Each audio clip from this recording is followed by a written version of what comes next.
tadi baik melalui saya maupun melalui Dirkrimum. Iya. Perlu beta jelaskan kepada rekan-rekan terkait dengan kasus yang dilaporkan oleh Adi Tukuboya. Sampai dengan saat ini kita masih tangani secara profesional. Ada beberapa saksi lagi yang perlu untuk kami dalami, dan mungkin dalam sehari dua ke depan baru kami akan berikan keterangan lebih lanjut lagi kepada teman-teman. Terima kasih. Hasil gelar hari ini? Hasil gelar hari ini ya seperti itu.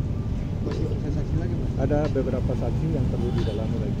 Belum ada tersangka ya, Pak? Belum. Saya juga banyak teman-teman yang telepon dan ini langsung kepada Pak Dirkrimum, sehingga tadi saya dikontak oleh Dirkrimum, tolong sampaikan dulu kepada teman-teman wartawan seperti ya, jadi rekan-rekan yang jalan tetap jalan.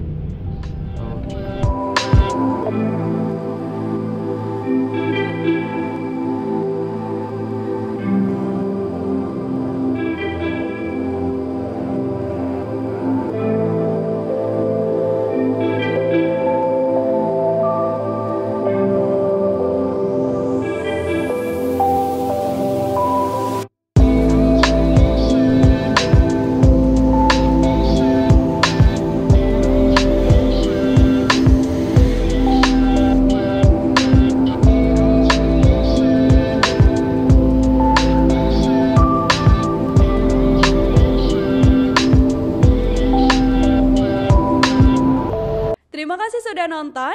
Jangan lupa like, subscribe, dan share ya.